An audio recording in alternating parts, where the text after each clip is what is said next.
আসসালামু আলাইকুম ফ্রেন্ডস, আশা করি সবাই ভালো আছেন। আজকে চলে এসে পড়ছি হুমায়ুন আহমেদের রোজ গার্ডেন টিকাটুলি তার নিজস্ব বাসভবনে, এবং কিছুদিন আগে বন্ধ ছিল, এখন খুলে দিয়েছে।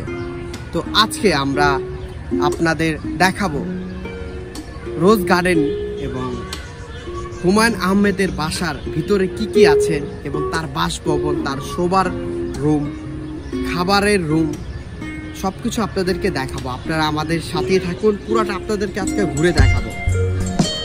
আমরা এখন টিকিট কিনবো, টিকিটের জন্য যাচ্ছে। তো টিকিট কেনা শেষ, আমরা এখন ভিতরে যাচ্ছি। ভিতরে প্রবেশ করে টিকিটটা এই ঝুড়িতে ফেলে দিলাম। তো আর কি, ওইখানটা জাদুঘর, চারপাশটা দেখে নিলাম, মূর্তির মতো মানুষ দাঁড়িয়ে আছে। আমরা ওই যে হুমায়ুন আহমেদের সেই বাড়িটাতে আমরা যাব। তো আমাদের গন্তব্য এই বাড়িটা। তো এই বাড়িটার ভিতরে কি আছে আমরা তো সেটাও দেখব। তার আগে একটু এই চেয়ারে বসে নিই। এই যে নদীর পাড়, হুমায়ুন আহমেদের বাড়ির ভিতরে এই নদীর পাড়টা খুবই সুন্দর। বিভিন্ন লোকালয়ে মানুষ এখানে বসে, বিকাল হলেই মানুষ চলে আসেন এই রোজ গার্ডেনে। নোয়াশপল্লী হুমায়ুন আহমেদের সুন্দর বাগান, বাড়িটা খুবই সুন্দর লাগছে। এই ঢাকার ভিতরে যে এত সুন্দর একটা বাড়ি আছে তা কখনো আমি জানতাম না। চলে গেলাম আজকে রোজ গার্ডেনে। এই সেই রোজ গার্ডেন, এটার অনেক ইতিহাস, সংস্কৃত ঐতিহ্য আছে। তো বাড়িটা দেখলেই বোঝা যায় বাড়িটার আকার, গঠন, চিত্র খুবই সুন্দর। ভিতরে যাব, প্রবেশ করলাম ভিতরে। ভিতরে দেখি কি সুন্দর লাইটিং, কি সুন্দর বিচিত্রময় দৃশ্য এবং সুন্দর ডাইনিং রুম। এইখানে বসেই তারা আড্ডা গল্প করতো। হুমায়ুন আহমেদের লোকজনরা, হুমায়ুন আহমেদ তাদের কিছু এখানে দৃশ্য এখানে রয়েছে। এই সিঁড়ি দিয়ে হাঁটতেছি, সিঁড়ি দিয়ে ওপরে যাব দোতলা। সিঁড়িটাও খুব সরু, কাঠের সিঁড়ি, খুব পুরাতন। চারপাশে মানুষ ছবি তুলতেছে, কেউ ভিডিও করতেছে। খুবই একটা ফেমাস জায়গা হয়ে গেছে এখন এই রোজ গার্ডেনটা, হুমায়ুন আহমেদের এই বাড়িটা। হুমায়ুন আহমেদের এই বাড়ি এবং এই ঘরটার ভিতরে আছে বিভিন্ন ড্রেসিং টেবিল, চেয়ার টেবিল, পুরাতন সবগুলা নকশা করা ডাইনিং, নকশা করা সিঁড়ি এবং নকশা করা দেওয়ালের চারপাশ। মনে হবে খুবই পুরাতন, প্রাচীনতম একটা বাড়ি। দৃশ্য এখন খুবই সুন্দর। তো আর কি, চারপাশটা আমার কাছে ভালো লাগলো।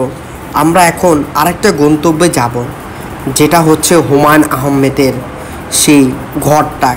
যিনি এখানে থাকতেন, এই খাটটার ভিতরেই উনি থাকতেন।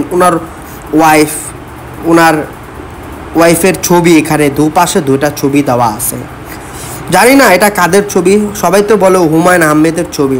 তার ঘরটা খুবই সুন্দর ছিল, মনে হচ্ছে আমি নববাড়ি রাজপ্রাসাদের বাড়িতে চলে এসে পড়েছি।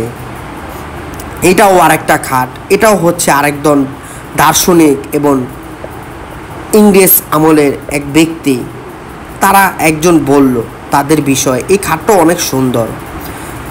এটাও আবার একটা ছোট খাট, কি সুন্দর। এখানে আবার একজন বলে ব্যক্তি থাকতো, তিনি হচ্ছে ঢাকার খুবই বিখ্যাত একজন ব্যক্তি ছিল। তো আর কি, আমরা পুরাটা ঘুরলাম, বেশি বড় না, ঘনিয়ে আসতেছে সন্ধ্যা। আর কি, আমরা আমাদের গন্তব্যে চলে যাব। কোথায় যাব তার আগে একটু আড্ডায় মেতে নেই। এই বাড়িটা পুরাটাই ঘুরে দেখলাম, ভালোই লাগলো। ঢাকার ভিতরে যে একটা ঐতিহাসিক একটা রোজ গার্ডেন, হুমায়ুন আহমেদের বাড়ি আছে তা আমি কখনো জানতাম না।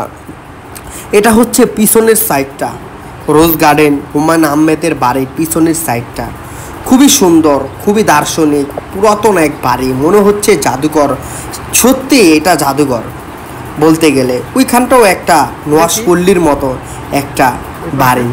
ওখানে যাওয়া হয়েছে, কিন্তু মানুষজন বেশি ছিল তার জন্য। এখানে শুটিং হতো, হারানো দিন নামে জনপ্রিয় চলচ্চিত্রের শুটিং এই বাড়িতেও হয়েছিল।